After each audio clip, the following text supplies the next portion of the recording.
জেডএসআর নিবেদিত ডিবিসি নিউজের নিয়মিত আয়োজন সংবাদ সম্প্রসারণে সবাইকে স্বাগত জানাচ্ছি। আমি ইশরাত জাহান। দিনে বাছাই করা সংবাদ এবং এর পর্যালোচনা নিয়ে সংবাদ সম্প্রসারণে আজ আমার সাথে অতিথি হয়ে যুক্ত হয়েছেন দৈনিক দিনকালের ভারপ্রাপ্ত সম্পাদক ডক্টর রেজওয়ান সিদ্দিকী এবং ঢাকা বিশ্ববিদ্যালয়ের টেলিভিশন, ফিল্ম অ্যান্ড ফটোগ্রাফি বিভাগের প্রতিষ্ঠাতা চেয়ারম্যান অধ্যাপক ডক্টর শফিউল আলম ভূঁইয়া। এছাড়া আমাদের সাথে যুক্ত হয়েছেন দুদকের আইনজীবী খুরশিদ আলম খান। স্বাগত আপনাদের তিনজনকেই সংবাদ সম্প্রসারণে। আজকে প্রথমে যে বিষয়টি নিয়ে আলোচনা করতে চাই যে বিভিন্ন পেশার 40 জনের অর্থ পাচারের তথ্য চেয়ে 50টি দেশে চিঠি দিয়েছে দুদক।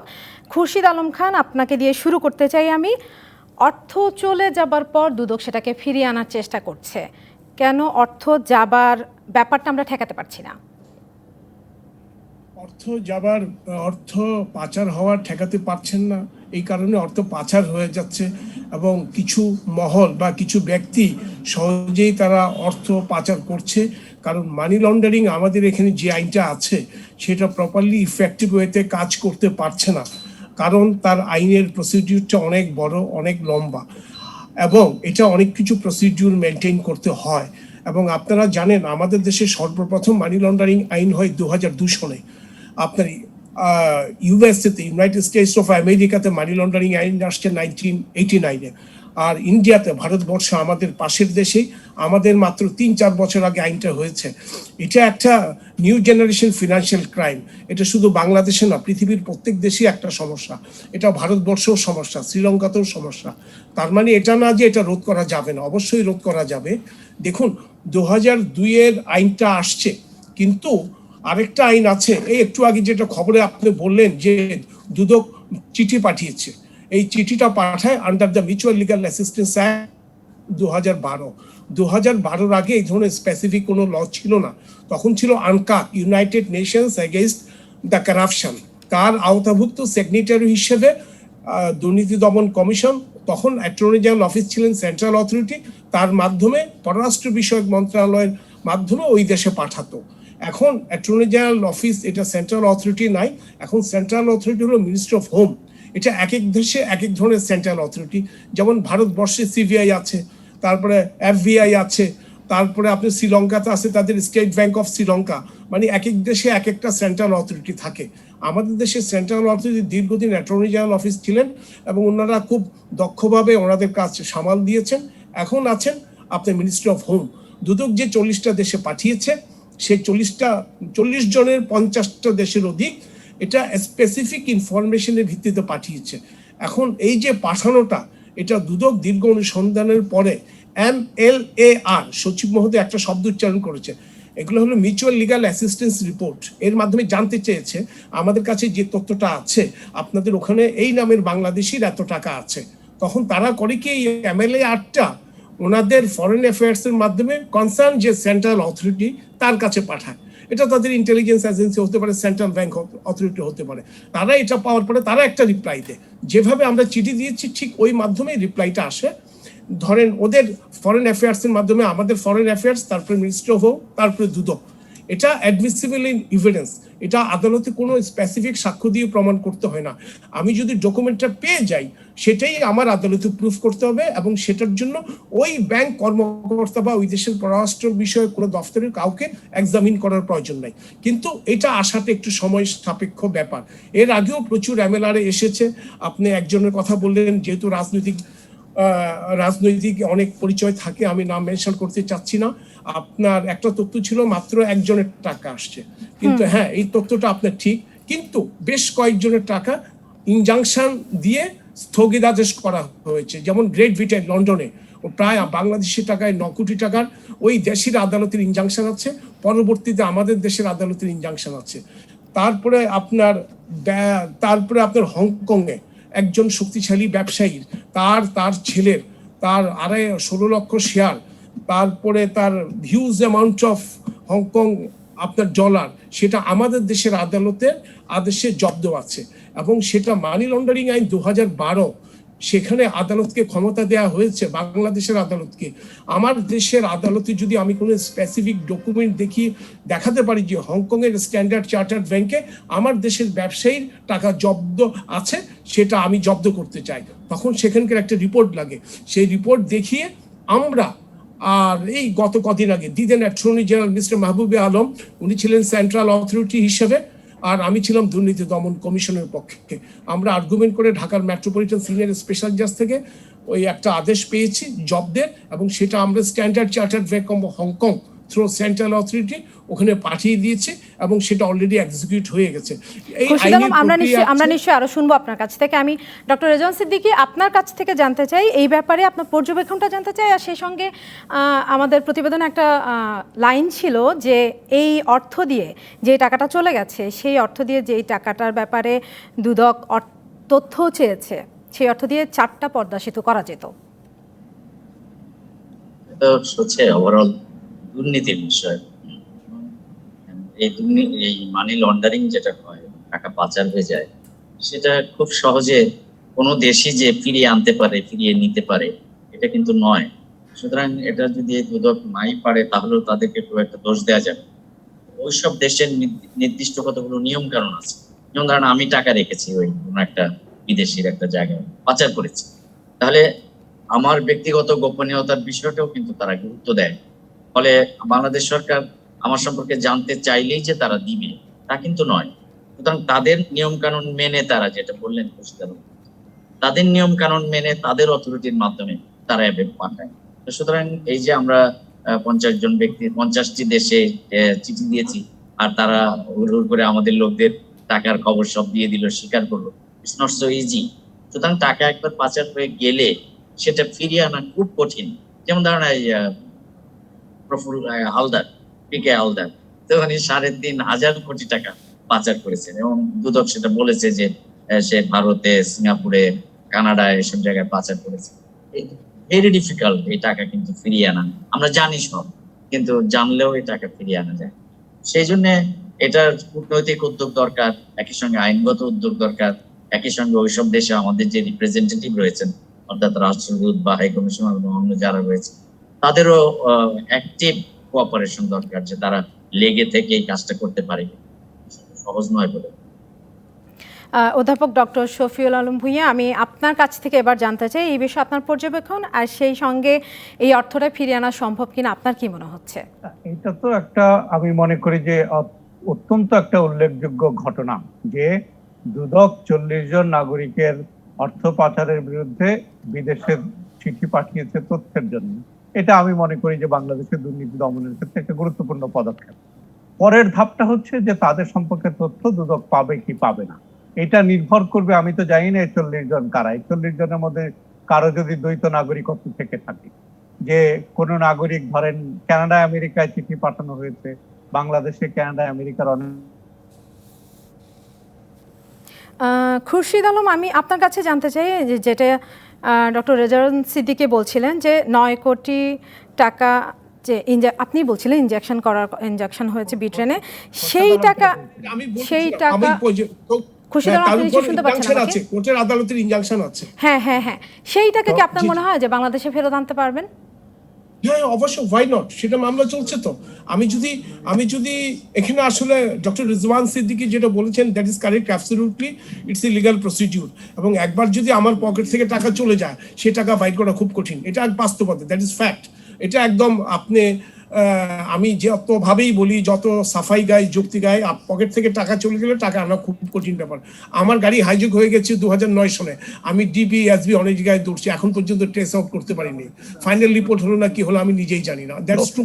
থিং ইজ দ্যাট এখন যেভাবে আইন হয়েছে, সেই আইন অনুযায়ী কিন্তু বিদেশের যেই অর্গানাইজেশনগুলো আছে, হ্যাঁ, এখানে কূটনৈতিক উদ্যোগ আমার প্রয়োজন নাই। আমাদের আইনে যেটা আছে ওনারা দিতে বাধ্য আমাদেরকে, আমাদের আইনে আছে। দেখুন, আমাদের আইনে 2012 সালের আইন দিয়ে আমি হংকংয়ের স্ট্যান্ডার্ড চার্টার্ড ব্যাংকের উপর ইনজাংশন চাচ্ছি, এবং কোর্ট আমাকে ইনজাংশন দিয়েছে, এবং হংকং পুলিশ আমাদেরকে ইনফর্ম করেছে থ্রু ফ্যাক্স, আপনাদের কোর্টের অর্ডার আমরা দাখিল করেছি, আপনাদের টাকা ফ্রিজ আছে, কাজে ডোন্ট ওয়ারি, তুমি তোমাদের ট্রায়ালটা শেষ করো, ইনভেস্টিগেশন শেষ করো। এবং গ্রেট ব্রিটেনে যেটা 9 কোটি টাকা আছে, তার উপর গ্রেট ব্রিটেনের একটি আদালতের ইনজাংশন আছে। সাবসিকুয়েন্টলি আমরা মনে করছি সেটা হতে সেফ নাও হতে পারে। আমাদের আদালতে যেখানে লন্ডারিং চলছে সেখানকার ইনজাংশন আছে, এবং আমরা আশা করছি যদি আমরা সাকসিড হই, আমরা যদি আমাদের কেস লন্ডারিং প্রমাণ করতে পারি, মামলা তো দাখিল করলেই হয় না, মামলাটা প্রমাণ করতে হয়। আমি বিং এ প্রসিকিউটর, আমি অপটিমিস্টিক থাকি মামলা প্রমাণ হবে, বাট আলটিমেটলি ভার্ডিক্ট দেবে জাজ, দুপক্ষ শুনবে, ডিফেন্সকে শুনবে, প্রসিকিউশনকে শুনবে। সেটা যদি আমরা প্রমাণ করতে পারি, অবভিয়াসলি এটা টাকাটা ফেরত আনা সম্ভব হবে। খুরশিদ আলম, আরেকটা প্রশ্ন, যদি দ্বৈত নাগরিক হন কেউ, সেই ক্ষেত্রে তার টাকা কি ফেরত আনা সম্ভব কিনা? সমস্যাই নাই, দ্যাট ইজ নো লিগাল ভার।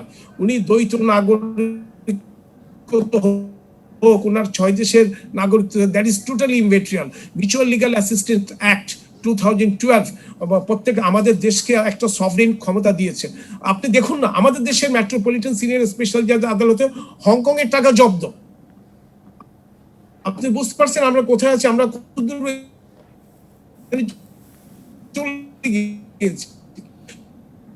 এবং তার আগে ছিল UNCAC, United nation against corruption. সেখানে সহযোগিতা করবে এবং আদৌ পারবে কিনা ব্যাংকিং ফিনান্সিয়াল কারাপশনে ব্যাংকারদের একটা বিরাট রোল থাকে। এটা আমাদের ব্যাংকার যে শ্রীলঙ্কার ব্যাংকে গেল, তাই আমেরিকান ব্যাংক, ইউকে তে এভরিডে লন্ডারিং হচ্ছে, এভরিডে ব্যাংক। তারপরে হচ্ছে কি, কিন্তু ওরা টাকাটা রিকভার করে দিচ্ছে। আজকে লন্ডারিং হচ্ছে, আপনি পুলিশকে ফোন দিলেন, পুলিশ 10 দিনের মাথায় আপনার টাকাটা রিকভারি করে। খুরশিদ আলম, আমরা খুব সহজে বুঝতে পেরেছি। আমি একটু ডক্টর রেজান সিদ্দিকী আপনার কাছে জানতে চাই যে যেখানে বিদেশি বিনিয়োগ বাংলাদেশে আসছে, সেখানে দেশের টাকা কেন বাইরে যাচ্ছে, কেন দেশেই বিনিয়োগ করা হচ্ছে না? ওই টাকাটা তো অবৈধ, ওই টাকাটা অসৎ পথে উপার্জিত। আপনি অসৎ পথের টাকা যেটা আমরা এখানে আমাদের দেশে করি সাধারণত, যে ব্ল্যাক মানি হোয়াইট করার একটা প্রফেশন, এই যে এইভাবে তুমি ব্ল্যাক মানি হোয়াইট করলে সেটা ইনভেস্ট করা যায়, কিন্তু ব্ল্যাক মানিটা ইনভেস্ট করাটা খুব রিস্কি, কারণ ওই টাকাটা যে কোনো সময় সরকার নিয়ে নিতে পারে। সেই জন্য এই টাকাটা আসলে পাচার হয়। আপনি যদি ব্ল্যাক মানি, এটা আমি ঘুষ খেয়ে টাকা উপার্জন, তাহলে এই টাকাটা যদি আমি বিনিয়োগ করতে যাই, তাহলে আমাকে জিজ্ঞেস করবে যে তুমি এই 100 কোটি টাকা কোথায় পেলে। আমার কাছে কিন্তু কোনো জবাব নেই, তখন আমি একেবারে ক্রিমিনাল আইনে পড়ে যাব। সেই ভয়ে আমি তখন টাকাটা, যদি আমি এই অসৎ পথে উপার্জন করি, তখন আমি বিদেশে ওই বেগম পাড়া তৈরি হয়, মালয়েশিয়ায় সেকেন্ড হোম তৈরি হয়, বা অন্য ব্রিটেনে কোনো জায়গা জমি ফ্ল্যাট এগুলো কেনা হয়, এইভাবে তৈরি হয়। কিন্তু আপনি যদি বলেন যে ঠিক আছে তুমি দুহাতে টাকা উপার্জন করো, ব্ল্যাক মানি ইনভেস্ট করতে কোনো অসুবিধা নেই, তাহলে হয়তো ইনভেস্ট করবেন। কিন্তু সবসময় এটা খুব রিস্কি, যে ব্ল্যাক মানি যার আছে তার জন্য এটা খুব রিস্কি, যে তিনি যদি ইনভেস্ট করেন তাহলে তিনি যে কোনো সময় এই ধরনের অপরাধের দায়ে দোষী সাব্যস্ত হতে পারেন, এবং জেল জরিমানা তো অবভিয়াস। ধন্যবাদ ডক্টর রেজান সিদ্দিকী। অথবা ডক্টর শফি আলম ভাইয়া, আপনার কাছেও একই ব্যাপারে জানতে চাই যে কোথায় সমস্যা, যে দেশে টাকাটা কাজে না লেগেই কেন বাইরে পাঠানো হচ্ছে? সুযোগ তো সরকার দিচ্ছে দেশে বিনিয়োগ করার জন্য।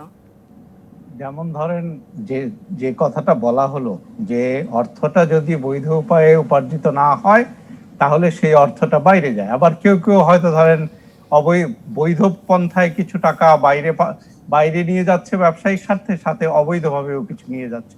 নানা ধরনের রেস্ট্রিকশন তো আমাদের আছে, যে টাকা বাইরে নিয়ে যাওয়ার ক্ষেত্রে সেটা একটা, অবৈধ মানি এটা একটা। তারপরে হচ্ছে কেউ কেউ ধীরে ধীরে ধরেন আপনার অনেকে তো আছে ধরেন এই যে পাচার করে একেবারে চলেই যায়, যেটা পিকে হালদারের উদাহরণ। তো এই অপরাধ সংশ্লিষ্ট যে ঘটনাগুলো, যে অবৈধ উপার্জন এবং সেই অবৈধ উপার্জনকে সংরক্ষণ করাই অন্যতম কারণ। তা আমি আগের প্রসঙ্গটা একটু যাই, যেটা খোরশেদ আলম সাহেব বলছিলেন, যে মিউচুয়াল ফাইন্যান্সিয়াল অ্যাসিস্ট্যান্স অ্যাক্টের কথা বলছিলেন, যে এটার কারণে আমরা এটা কয়টা দেশের সাথে সাইন করেছি এই এগ্রিমেন্টটা? আমরা কি সকল রাষ্ট্রের সাথে আমাদের এই এগ্রিমেন্টটা সাইন করা হয়েছে? আমি একটু খোরশেদ আলম সাহেবের কাছে জানতে চাচ্ছিলাম যে সেক্ষেত্রে উনি বলছিলেন যে কারো যদি দ্বৈত নাগরিকত্ব থাকে সেটাও কোনো সমস্যা না, কিন্তু ওয়েস্টার্ন কান্ট্রিগুলোতে যেটা হয়, তাদের নাগরিকদের অনেক ধরনের ইয়ে থাকে, প্রাইভেসির ব্যাপার থাকে, কনফিডেন্সিয়ালিটির ব্যাপার থাকে, অনেক ধরনের লিগাল রাইট থাকে। তো তাদের জন্য আইনি লড়াই করাটা অনেক সহজ হয়।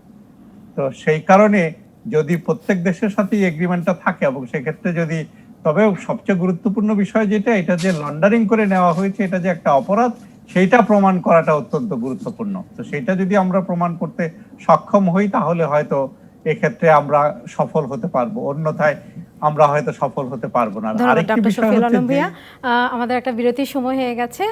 খুরশিদ আলম খান, আপনাকে অসংখ্য ধন্যবাদ আজকে আমাদের সঙ্গে যোগ দেওয়ার জন্য। দর্শক, জেডএসআরএম নিবেদিত সংবাদ সম্প্রসারণে একটা বিরতির সময় হয়েছে, সঙ্গে থাকুন। বিরতির পর আবারও স্বাগত জানাচ্ছি জেডএসআরএম নিবেদিত সংবাদ সম্প্রসারণে। আমার সাথে আছেন দৈনিক দিনকালের ভারপ্রাপ্ত সম্পাদক ডক্টর রেজওয়ান সিদ্দিকী এবং ঢাকা বিশ্ববিদ্যালয়ের টেলিভিশন, ফিল্ম অ্যান্ড ফটোগ্রাফি বিভাগের প্রতিষ্ঠাতা চেয়ারম্যান অধ্যাপক ডক্টর শফিউল আলম ভূঁইয়া। আমরা এই পর্বে যেটা আলোচনা করতে চাই যে রোহিঙ্গা সংকট সমাধানে 3 দেশের পররাষ্ট্রমন্ত্রী পর্যায়ে বৈঠকের প্রস্তাব দিয়েছে চীন, আর সেই সঙ্গে রোহিঙ্গাদের ফেরত পাঠাতে মিয়ানমারের উপর আঞ্চলিক চাপ বাড়াতে হবে বলেছেন আজকে মার্কিন উপপররাষ্ট্রমন্ত্রী। তো ডক্টর রেজওয়ান সিদ্দিকী, আপনাকে দিয়ে শুরু করতে চাই, এই ব্যাপারে আপনার পর্যবেক্ষণ জানতে চাই শুরুতেই।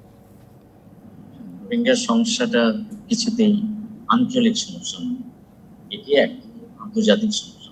সমস্যা এই কারণে যে এই বিপুল সংখ্যক রোহিঙ্গা বাস্তব, এদের প্রত্যাবাসন অর্থাৎ তার নিজ দেশে ফিরে যাওয়ার বিষয়টি খুব গুরুত্বপূর্ণ, এবং সেই ফিরে যাওয়ার বিষয়টি ভারত, পাকিস্তান, বাংলাদেশ, চীন, এই কটা দেশ মিলেই সেটা নিশ্চিত করা ভেরি ডিফিকাল্ট। এবং সেই জন্য যেমন ধরেন বাংলাদেশ বা যেভাবে হোক আমরা আন্তর্জাতিক আদালত পর্যন্ত গিয়েছি। যদি এটা আঞ্চলিক ইস্যুই হবে তাহলে আন্তর্জাতিক আদালতে যাবার কোনো দরকার ছিল না। সুতরাং এখানে আমি বলবো যে যুক্তরাষ্ট্র তার দায় এড়িয়ে যাবার চেষ্টা করছে।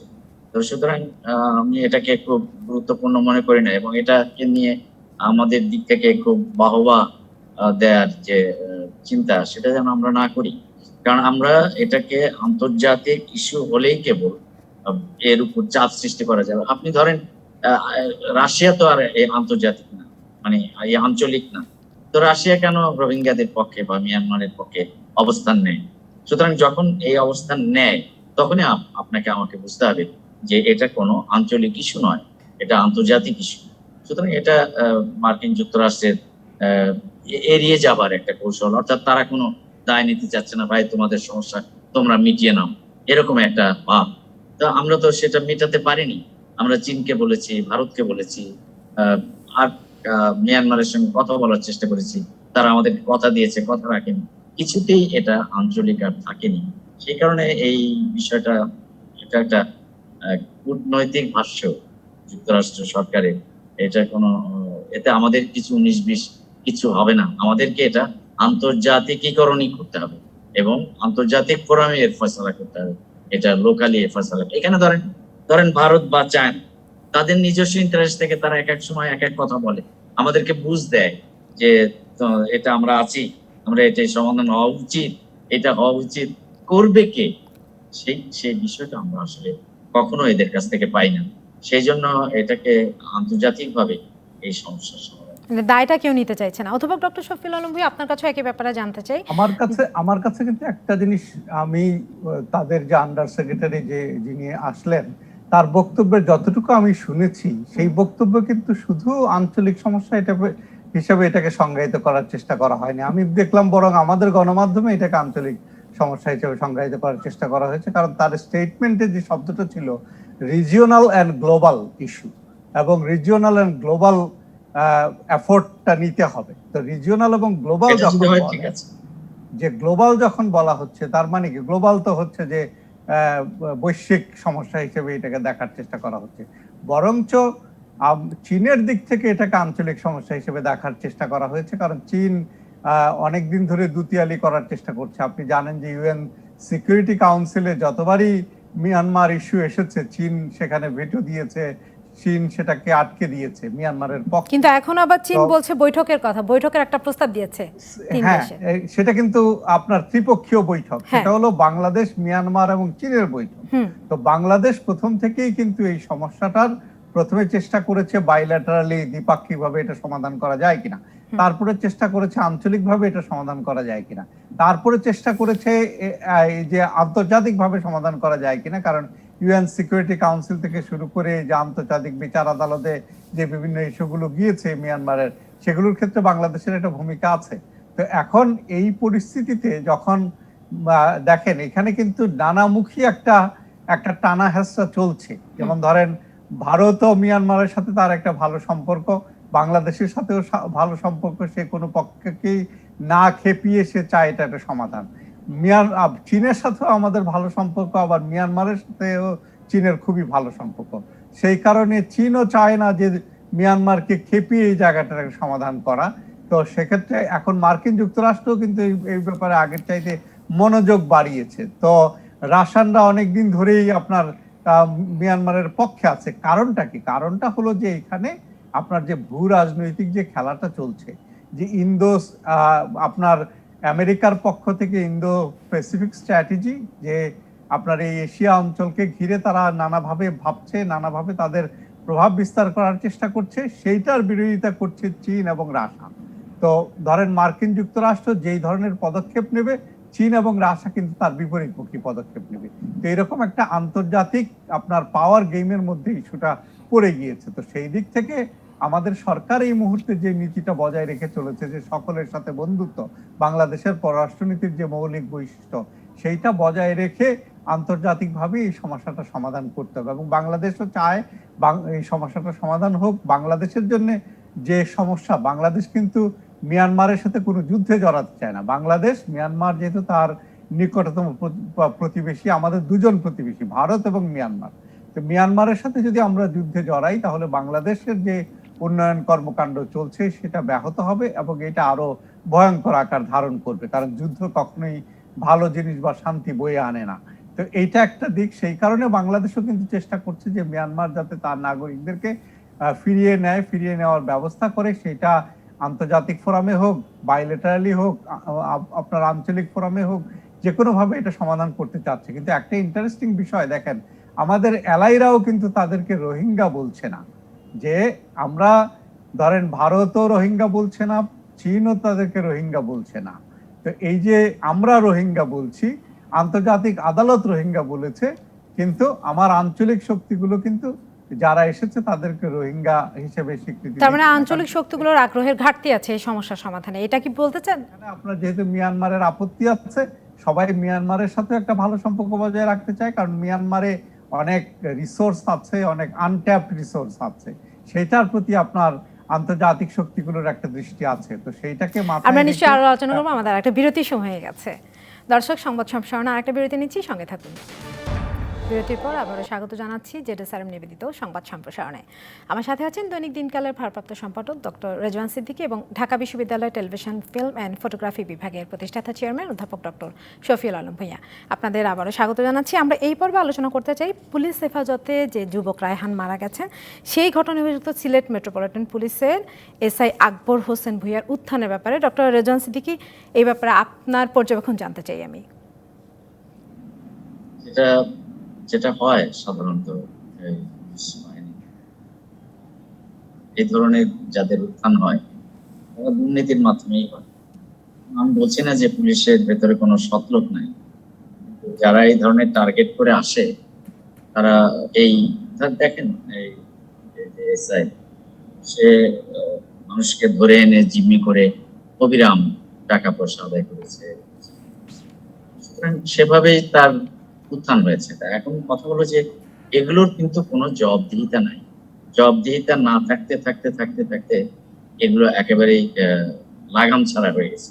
আপনি ধরেন পুলিশে যত বড় অপরাধী করুক, আমরা যেটা শুনতে পাই সেটা হলো প্রথম শাস্তি হলো তাকে ক্লোজ করা হয়েছে, অর্থাৎ সে আর এখন ডিউটিতে নাই, কিংবা তাকে অমুক পুলিশ বাহিনীর সঙ্গে অ্যাটাচ করা হয়েছে। এতে কি পানিশমেন্ট? একটা লোক চুরি করেছে, একটা লোক একজন মানুষ হত্যার সঙ্গে জড়িত, একজন লোক মানুষকে জিম্মি করে টাকা আদায় করছে এবং এটা প্রমাণ হয়েছে, প্রমাণ হয় তাকে আপনি জাস্ট ক্লোজড।